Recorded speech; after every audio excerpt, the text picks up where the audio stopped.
Alright, welcome back everyone. It is LaughNgamez here, and it is time for another Starcraft 2 1 vs 1 replay cast.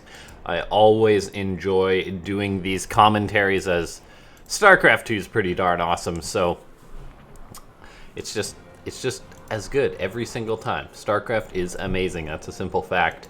And we have got two amazing Starcraft 2 players. In the bottom right-hand side of the map, spoilers alert regarding IEM, he is the second place finisher. Razor Edge Gaming's Zest, an incredible PROTOSS player. And his opponent in the top left-hand side of the map, it's Chivo's RagnaroK. RagnaroK was a bit of a rising star for a while. He's had one or two okay results, but we're still kind of waiting for his big results. I think people expected big things from him when it was kind of expected that he was going to move to the WCS at the time circuit. And basically he'd compete with all the foreigners and everything, sort of like how True did, how Polt has done in the past. And yes, now that's not gonna be the case. Clearly, as it's been like a few years since that was going to be in the pipe. I guess Cyril might have put a damper on that, being like, oh, I don't want to go compete with Cyril. It's not easy pickings over there. Looks like we have got ourselves a proxy hatchery from RagnaroK, though. RagnaroK just going to be trying to give Zest a bit of a headache, forcing the PROTOSS player to react to this. Now, I have no doubt in my mind that Zest knows exactly how to react to this build. Part in fact by that he sent a probe across the map, he scouted out. He's going for a double gate and cybercore, seeing as how he can't take his nexus, getting up his extra gas. So his hatchery will be delayed his nexus will be delayed quite a bit by this hatchery. His zealot is now out though, he's pulling more probes. Zest knows exactly the amount of probes you're supposed to pull against this build. RagnaroK really is just being a pain, delaying his own economy to hinder Zest a little bit, but oh, I really like this play here from Zest. He is not even skipping a beat here. He's just like, fine, you want to cheese me a little bit? You know what? I'll be aggressive against you. I don't care. So we're going to be seeing a proxy Stargate coming out of Zest, and RagnaroK hampered his own economy to do this attack. So any damage that Zest gets done is going to just be more effective than it would be. Now, two Adepts are moving across the map with this as well, so I really like this choice from Zest. He's not just going to have an Oracle flying in, he's going to be able to shade into Adepts, which is just going to be great for him. Now, he is delaying his Nexus quite a bit because of this, so he's going to have to hope he gets some good damage done. As the ZERG is getting up to 3 bases, 22 drones. Any drone that Zest can get is good for him, though. He cancels the shade, which I think is a very wise decision. And with these Adepts, he's putting pressure on his opponent that is completely distracting RagnaroK from the fact that there's a Stargate hidden at his natural base. Now, RagnaroK does have a drone that's running around scouting in the main base of Zest, though. The Zealot hasn't been able to kill this drone, which really should be enough, I feel, to let RagnaroK know that there's something wrong. He sees no tech from the PROTOSS player due to this overlord that he's got due to the drone going around in the main base, so it's like, where's the tech, Zest? Where is it? When in reality, Zest has just been keeping RagnaroK, I guess, so busy that this Oracle's gonna pop out, it's gonna move into the main base, and RagnaroK hasn't clued into this. He starts a Spore Crawler now, but it's too little too late. This Oracle is gonna start cutting up drones, 3, 4 workers, 5 workers dead already, 6 in total, thanks to those Adepts. Now, those Adepts did get home as well, so 6 drones, not a bad pickoff at all. The Lings, of course, immediately clue into where the Stargate is, though. They're going to chase the probe. They want to unpower this pylon as soon as possible.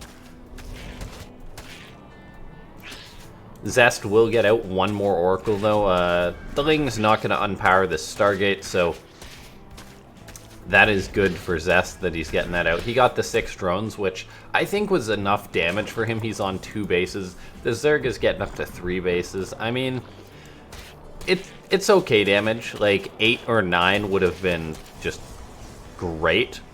However, There's still opportunity for these oracles to get more damage. In fact, they're actually just going to engage this queen here. I don't know if they're going to be able to get her. Yes, they are. 2 oracles really do pack a punch. So a dead queen there, further slowing down RagnaroK. But I don't think this game is over by any means. I think it's just going to be getting started. As a matter of fact, we have a Warp Prism now on the way for Zest. I'm guessing for probable Adept harassment, as that's what he's been liking lately. Then we have a lair on the way for RagnaroK. A Templar Archives is on the way here.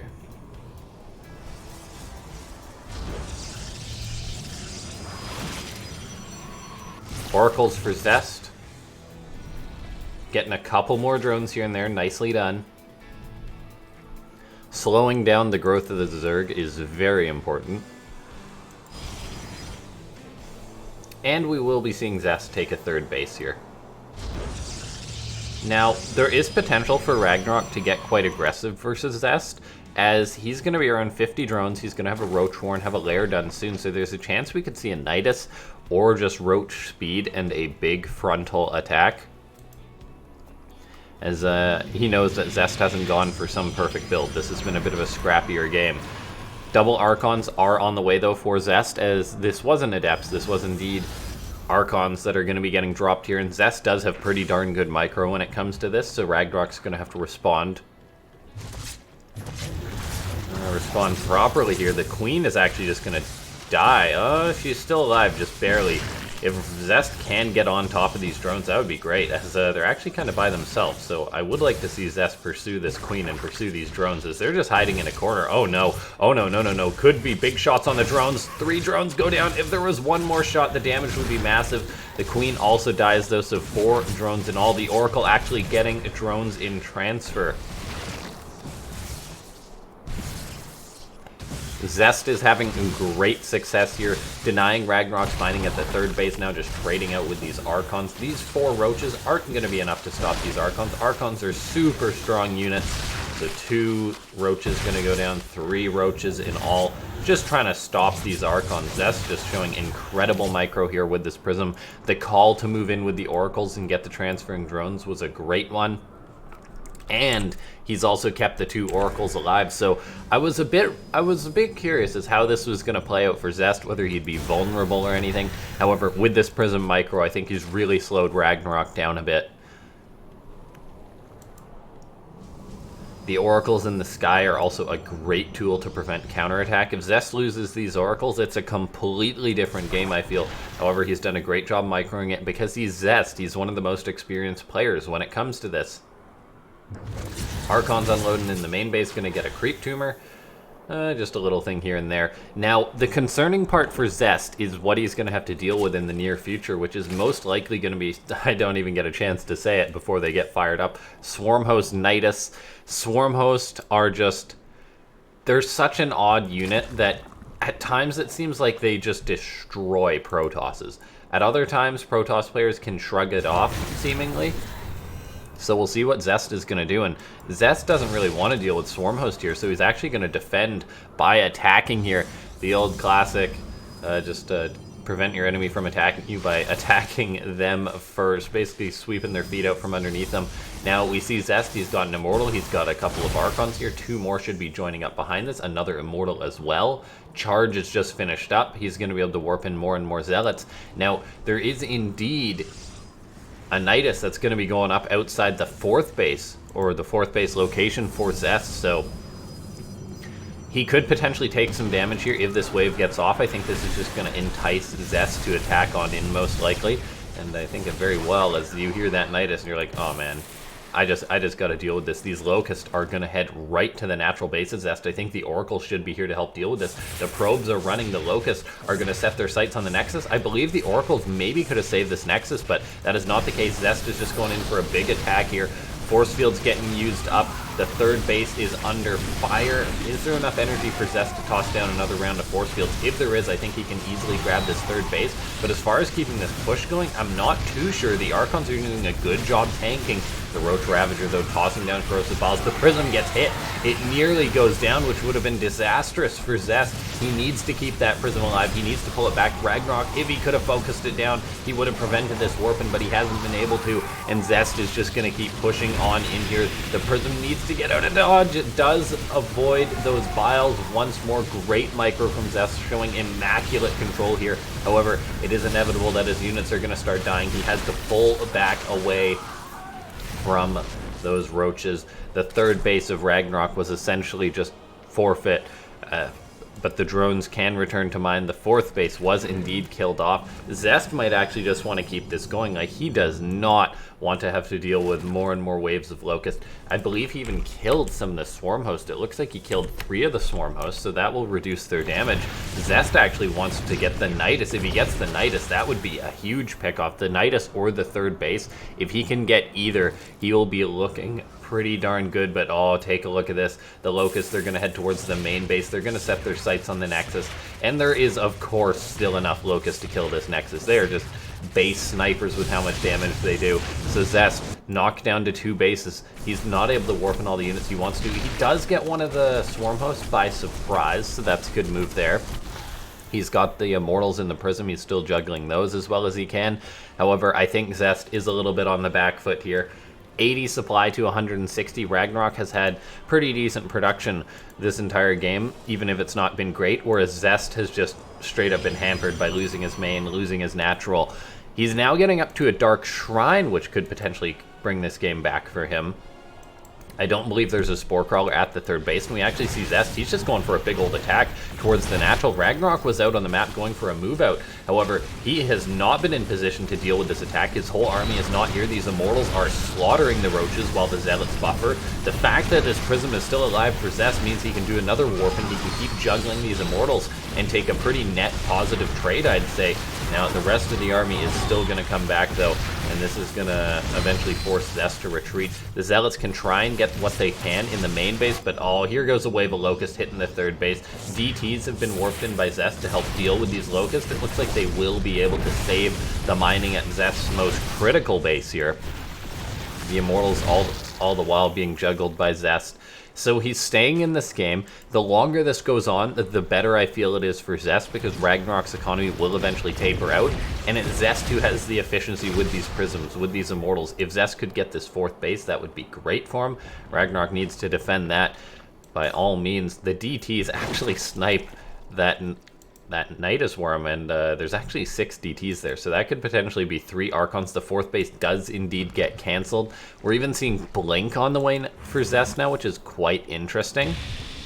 Now, this Immortal and these Archons should be able to shut down this Nidus, so that is actually a great move by Zest, assuming that he sees this. Does he see it? Yes, he sees it. You got to take care of that one, Zest. We're going to be seeing Zealots potentially charge on in towards the natural base, all the while the Prism is still going to be getting juggled. Zest not in sight of this Nidus here, so he's going to want to anticipate that. He sees the Roach, so he's going to know that it's there. So RagnaroK kind of gave that Nidus away. So the longer Zest shuts these down, the more idle time on the bench these Swarm Hosts are having. They're simply not going to be getting any efficiency. And it's basically RagnaroK fighting with one hand tied behind his back if he can't get off these waves of Locust. If he can even get 1 or 2 waves of Locust off, I'd wager that would be enough for him to straight up win the game. However, we take a look. Swarm Host is going to be moving across the map. All the Roach Ravager are going to be moving across the map. It's RagnaroK who's pretty much maxed out at this point in the game, but take a look at this. Zest going for a big attack. He's going to hit the third base. He's got Zealots, Archons, and Immortals, even the Stalkers heading towards their natural, and I think RagnaroK's just going for a base trade. He did bring an Overseer with his army, so DTs aren't going to help with this. Zest doesn't have a probe, it's important to note, with this army, but we can actually just be seeing a straight-up base trade here. I mean, neither player has units out on the map. No drones, no nothing. Zest tried to run probes away, but he hasn't got one out just yet. Let's take a look. Zest heading towards the natural. He wants to pick off anything that he can. If he gets this fourth base, that would be nice. There's actually no drones out on the map for RagnaroK. If Zest can just pick off these drones, if he can get these hatcheries, this could potentially be a base by elimination, but no, the drones from the main are going to get on out. Zest didn't stop them. He wasn't able to, and this is basically going to mean that RagnaroK can just bounce around forever in perpetuity with his Swarm Host here. Zest has got to be careful with all of his units. He gets to main base, he recalls. He's still got his natural base alive as he pulled RagnaroK back. He even got the Nidus network, which is quite important. Now, RagnaroK does still have them mining at his 4th base. We'll see if Zest can do anything about that, as he's going to be potentially hitting this location. Stalkers on the low ground could maybe get something done. Zest, with his mass Stalkers now, can actually start microing these and trading off as well as he can. The Immortals in the Prism are going to have to be juggled. The Zealots actually engaging. Zest is just taking a fight here. I think that's quite bold for him. It costs him a few Zealots. He does have these Stalkers, though. I mean, the Stalkers can basically get infinite efficiency if Zest micros them correctly. Not a lot of anti-air to shut down this Prism either.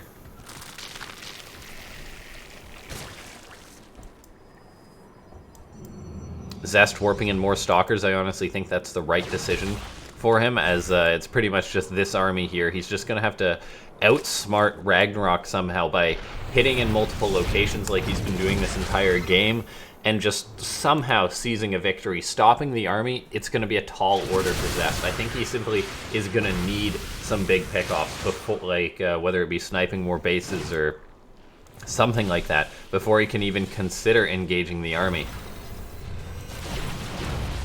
Zest has all these Stalkers. There's not a lot of Lings to wrap around on them, though, so in theory, they really shouldn't be caught by RagnaroK. There's also this Prism with the Immortals in the main base. The fact that Zest has kept these alive has basically been his saving grace in this game.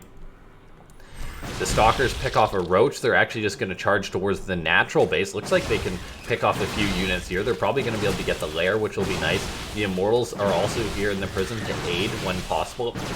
Zest is either going to have to blink out, or he's going to have to use a recall here. I'm guessing blink out is the most likely option. There's too many Stalkers here to recall. You don't want to get trapped, though, Zest. He's going to have to blink these Stalkers out. Where's the blink? There's part of them out. There's the rest of them out. Minimal losses for Zest. And in doing so, he does knock RagnaroK down to 1 base, but RagnaroK keeping his infestation pit alive has been a godsend for him here, because he's actually able to fire up some infestors. He's able to rebuild his Nidus Worm before that lair got picked off. Stalkers are just kiting the Lings here. They're going to have to be careful, though. He doesn't want to get caught. I mean, Zest is trading out quite well. Supply is slowly getting closer here. Zest has rebuilt his 3rd base, so he's actually mining a little bit better here than RagnaroK. If we pull up the income tab here, it's quite close throughout this entire game, but Zest with 2 bases now, even if one of them's pretty much mined out, is doing better in the income.